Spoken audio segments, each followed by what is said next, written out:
care of it. Do it. In our continuing In Anticipation series, where we discuss new things that are coming up or coming out. Upcoming projects. We are now going to discuss the wonderful, fantastical Fantastic Four. No, the MCU The proper. Fantastic Four is finally coming to the MCU, yes. So I don't think it's going to work for infinite reasons. Eric has very specific reasons, and then I can bounce off of his idea. Eric? Well, I am really not looking forward to it, and I hate to have to say so, because, god damn it, the Fantastic Four is the first family of comics, and they're coming to the MCU under Marvel Studios, and they can't blow this, and it looks like they're going to, and they're blowing it like a Tijuana hooker. it just, So does that mean they're going to do a good job? No.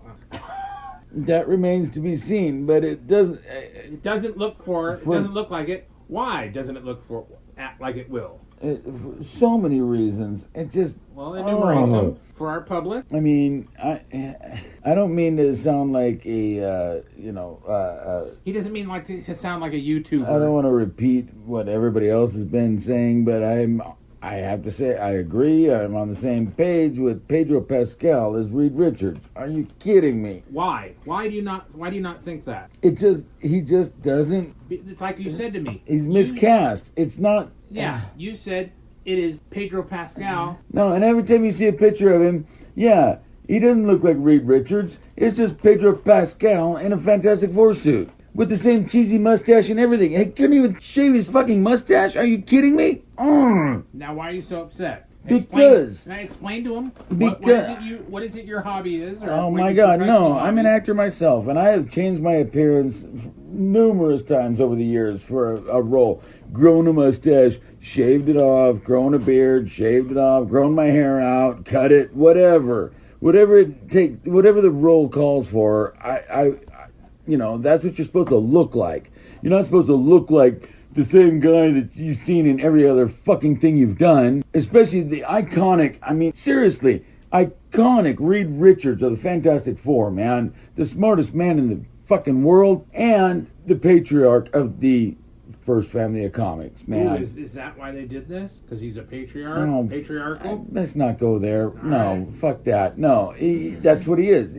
And Sue is the matriarch. And Sue is the glue that holds the team together. If there was no Sue Storm, Sue Richards, there would be no team. And she's the backbone of, like I said, the glue that holds them together. She is the matriarch. So beyond that, and even Ben Grimm will back down when she gets, when he gets out of line. Oh, whatever you say, boss lady. Because that's who Sue Storm is, man. She could pop a blood vessel in his brain and that'd be it. But anyway. She could, and he knows that.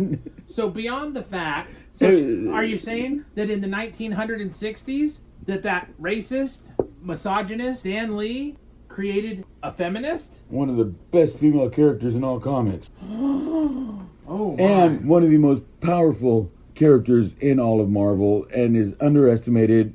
She could, what she could do... She could fuck you up. If she wanted to, yeah, she could fuck your world up, man. And, So, back to Mr. Pascal. What is it besides the fact you don't like the way he looks? Well, it remains to be seen how he acts the role and portrays it, because I haven't gotten to see any clips of him actually, acting it. But, no, it just... It's a bad portent. No, but when you look at an image of them together, like some of the new teaser images we're getting of them in their costumes. Yeah. Here's the three of them, and then there's Pedro, and he just doesn't look like he even fits in. I just don't get it. And I don't... And we heard about what the potential story is. I think that's real shite. You and I have talked about how they could have introduced the Fantastic Four into the Marvel Universe, the MCU proper, and done it really cool, and actually added other characters to bring that glue together. Yeah. To bind the universe together. Well, there was some speculation, theory, whatever, that it might have involved the quantum realm. Oh, that's retarded. Which I did not hate. I really didn't. Because...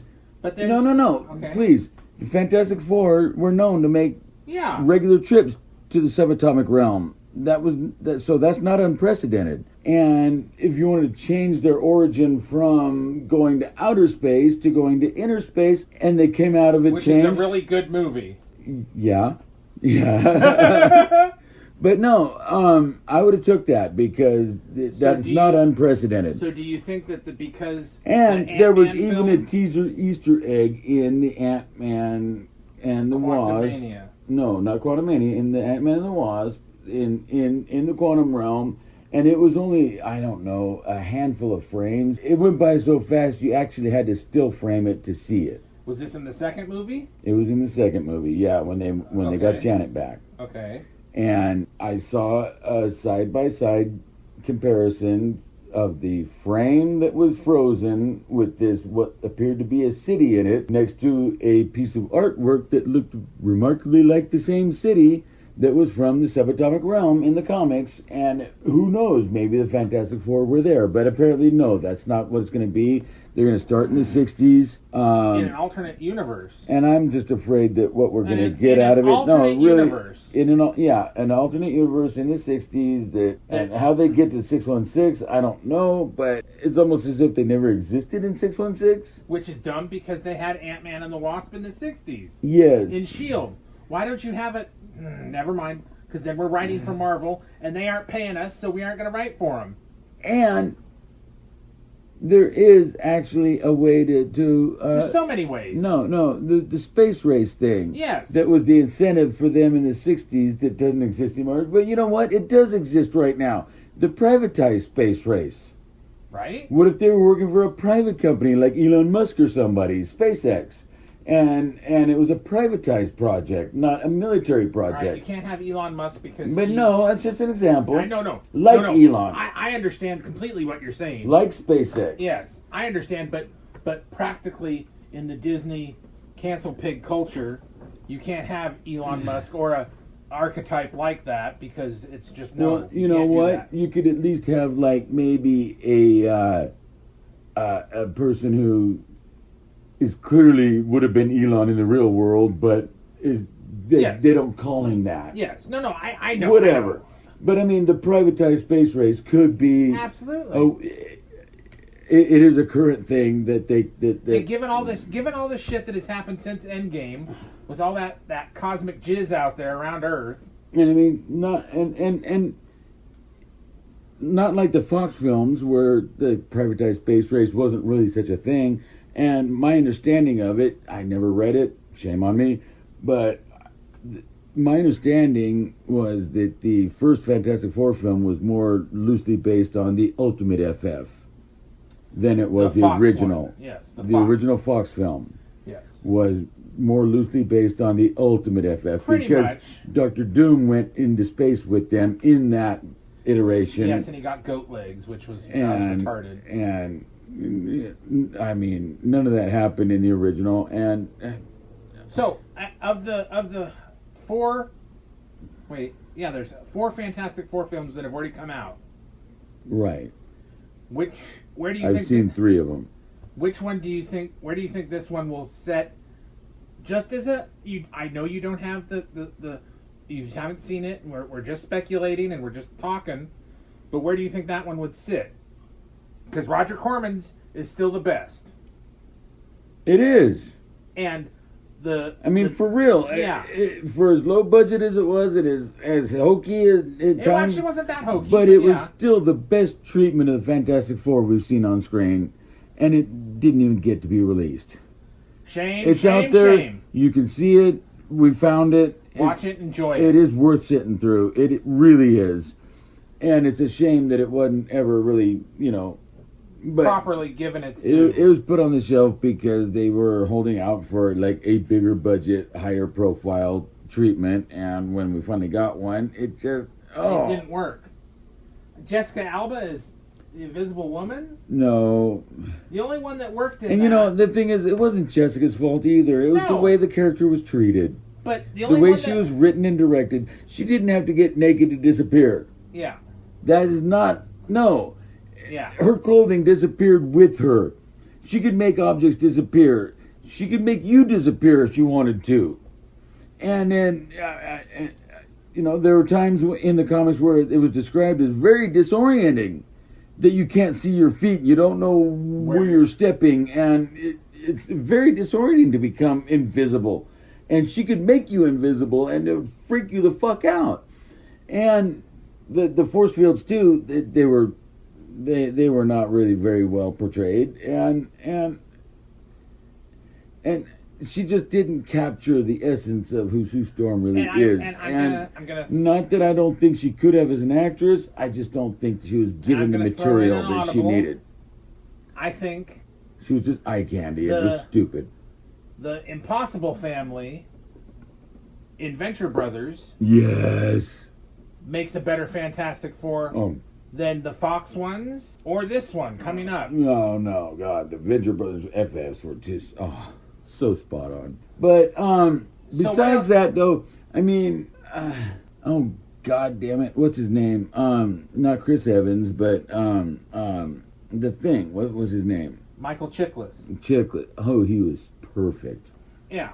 And he was so wasted in those films because he was just so perfect. And I can't imagine anybody doing any better than he did, but I'm hoping that whoever brings in may at least just, And again, we're comparing... Because he was so great. You have to compare it by itself, because the Roger Corman one really was spot on.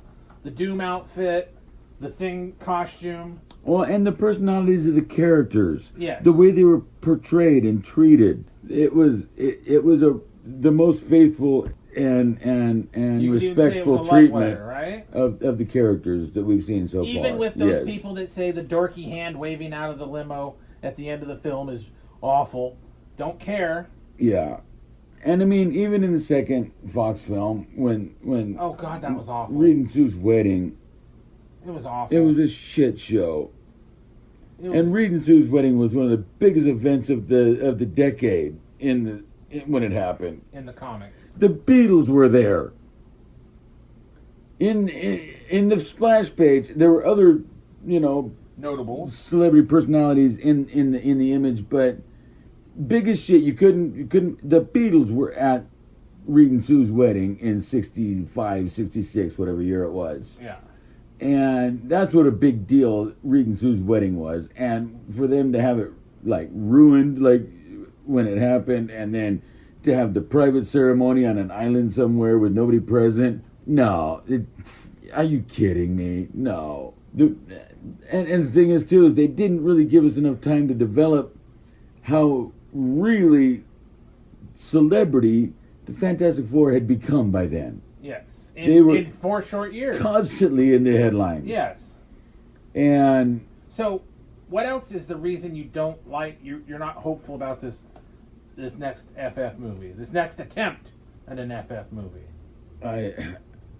Is it unquantifiable? You just have no, there's just so many. We've already touched on. Like, I understand that they're going to be doing this 60s space age, and it's going to have this design to it, this production design that might sound really cool. But I'm afraid that it's going to be like the Brady Bunch movie, man. And hear this out, okay? Hear this out. Please. Remember the Brady Bunch movie when we got to it was the Brady Bunch that we all know and love from the 70s in the 90s world, like they were, yeah, like they were Land of the Lost kind of thing. They right? yeah, or no, like they were out of time, like Captain America from the 40s coming to the future. Yeah. But the way the Brady Bunch was, it was like they were still living their 70s life with their 70s whatever vibe bottoms in the modern world. And I'm afraid that that's what we're going to get from the FF, is they're going to be these fucking 60s stereotypes in the modern world, and they're going to be just out of touch with the modern world. And I don't know which is one of the things how I feel about that. Which is one of the things, at least with Captain America, he seemed to recoup awful quick in the movies. Well, but yeah, Cap's different too, though. Exactly. Because Cap really was in the 40s, given the serum during the war, fought in the war, went down, was frozen in ice, and revived by the Avengers. And I mean, in the original story, it had only been like 20 years, 46 to 66, whatever it was. It was only 20 years, not 70 years like it is now in the cinematic universe, but still, it was consistent. is not like, I mean, how are they going to come to the modern world if they're from another frigging alternate reality? Multiversal thing where it's still the 60s today, right now? What? Is that what we're going to get? Or how are they going to bring them to 616? And why have they not been in 616 all along? And are they just being lazy about addressing that? I think they're being lazy cunts about it. I mean, really, that's kind of what I'm getting to, is that they're being lazy about addressing where's the Fantastic Four been all these years. Because they should have been. And I have 20 different ways to explain that away that doesn't involve the quantum realm, because Ant-Man and the Quantum Mania probably shit the bed for anybody else to use the quantum realm as an origin. The one thing in the Quantum Mania, though, it was a mention of Subatomica. Okay. That you had to go through Subatomica to get to the quantum realm, and Subatomica was where the Fantastic Four always went. Yeah. They didn't go that deep into the quantum realm. They went to where, and that's where the Micronauts took place, was in Subatomica. Right. The Psycho Man was from Subatomica. Psycho Man! Yeah. So... One of the best Kirby designs Oh, dude, ever. the Psycho Man was the shit. And... the Fantastic Four were in Subatomica when Sue was in the hospital, in labor, giving birth to Franklin Richards. The rest of the team was stuck in Subatomica. So, I mean, that's not unprecedented for them to have some kind of connection that way. And I remember when I was going through my Marvel Universe book, just drawing characters, because I hadn't drawn them before. Mm-hmm. Psycho Man. So I draw him, and what does he end up looking like? A stranger from Dark World. Yeah, no, man. The Psycho Man was one of the best designs. I mean, I had an action figure of him even. That was one of my favorite ones. I was like, you're shitting me. They made a Psycho Man? Buying it right now. Right? And, I don't know, man. You have apprehension because you think no matter what they're going to fuck I'm very up. apprehensive. I mean, if it was me, and I'm biased. Fantastic Four was my title when I was a kid, man. I grew up on it. It was my book. Like, it was touted as the world's greatest comic magazine. And the impressionable little child I was at 5, 6 years old, I'm like, if I'm going to be reading one of these, I want to read the world's greatest one. My money, yeah. I want to read the greatest one. My story is Fantastic Four 290 was the first comic book outside of Transformers that I owned. Really? To bring me into the Marvel Universe correctly. Now, see, I was a little bit too young for Fantastic Four number 100. But I do still have a copy of number 200 that I bought brand new off the rack when it came out. Nice. I was buying Fantastic Four in the late hundreds. I mean, mid-late hundreds. I mean, all the way up to... I mean, and I was into the anniversary issues anyway. Like, if it was an anniversary issue, I bought X-Men 100, 101 when it came out. I wasn't buying X-Men at the time. And... I wanted to keep buying it, and for whatever reason, I think 102 had like a scarce distribution. Scarcity, yeah. It did have a low distribution, because I never picked up a copy of 102, and then I never really did start following it until well into the 120s. And then, of course, it was the best read on the rack. But no, I had Hulk 200, I had Fantastic Four 200, had X-Men 100, 101, because I was into those anniversary issue things, and I'd pick them up just for that reason, if nothing else. Not for their potential resale value, but because it's an anniversary because issue. It was it was a landmark issue. Yeah. I remember Spider-Man 100, which I never had my own copy of, but my cousin Billy did, and it was the one where all the villains came out of the woodwork and challenged Spidey in Spider-Man number 100. Thumped his ass. Because it was the anniversary issue. Yeah. It was huge, And with the Fantastic Four, man, I swear to God, they got it. They better have their best kid gloves on, because they are the first family of comics. Batman, Superman, Wonder Woman might be the Holy Trinity, but the Fantastic Four is the first family. So I have to ask you, why is it that I'm Mike Wallace all the time? Anyway. Well, morally safer. I'm the human tripod. But anyway, that's a whole other thing. If they At least you're not Geraldo Rivera. Thank you, baby Jesus. Can I get an amen? Anyway. If they shit the bed, if they do an Amber Turd on you with this film, are you done? That's a deal breaker. That is it. It is. If they blow the Fantastic Four, I'm done. Because Done with it all. Fuck that couch. I've already said everything I need to say about their status in the comic book superhero community. Yeah. You blow the Fantastic Four, I'm done. Because you can't. You can't. No, you can't. Because they were the first Marvel comic ever produced. Was Fantastic Four #1 was the first Marvel comic book Produced. Made. Prior to that, they were known as Timely Comics, but the first book of the Marvel Comics books line, the Marvel Comics group, Fantastic Four #1, followed by the Hulk and Spider-Man and all the ones that followed.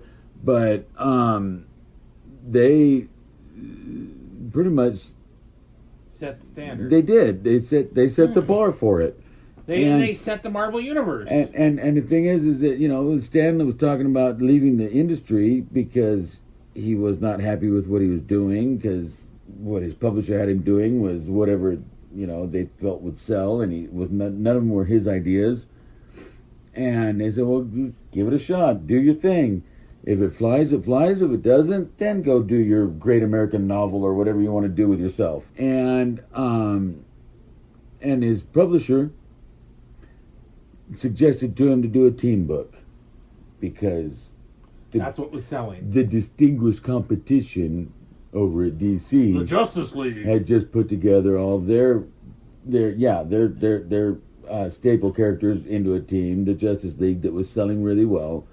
And rather than putting together a bunch of characters that you had heard of before and were familiar, he came up with the fucking Fantastic Four, man. Along with Jack Kirby. Yes. Between he and Jack. I'm gonna fight you Ben on it. Grimm, the Thing, was Jack Kirby. And I'm going to fight you. Without Jack Kirby's input and his art. Oh, no. No. Yeah. No, it would have went nowhere. Yeah. Because Jack was, just as, between the two of them. Jack was co-creator of the Lee Fantastic and Kirby, Four. man. There you Lee go. and Kirby. Nobody else could do the Fantastic Four like Lee and Kirby. Nobody. Even when they appeared in Spider-Man #1, where Spider-Man went to go join the FF and they told him to kick rocks, that was Steve Ditko drawing it, and it wasn't the same. No. But then again, Steve Ditko's artwork on Spider-Man was just what it needed to be. Yeah. And even Stan said so, because he had asked Jack Kirby to do the first Spider-Man story, and when he got the pages back, he didn't like what he got. He was like, no, this isn't, no. We need to be a little bit more. But they kept the cover for 15. Because that's a Jack Kirby. Yes, but my understanding is that the Spider-Man costume design was all Ditko. Yeah. Jack's costume design for Spider-Man wasn't even close to what Ditko did. It even had his face exposed. Yeah. And no, that was all Ditko, Yeah. and which is why Ditko co-created Spider-Man. He also designed the suit. So the suit might have been redrawn for the cover, but yeah, it was a Jack Kirby pencil. Yeah. And anyway, but nobody could have done the FF but Kirby. And I mean, Kirby brought so much to the table. I mean, Kirby brought the Silver Surfer, man. So you want to see the Silver Surfer with tits, right? No. Because that's going to be great. No, I don't want to see that. I want to see Nova with tits, because that was a thing. Nova. Oh, we're talking about that Nova, not from Planet of the Apes.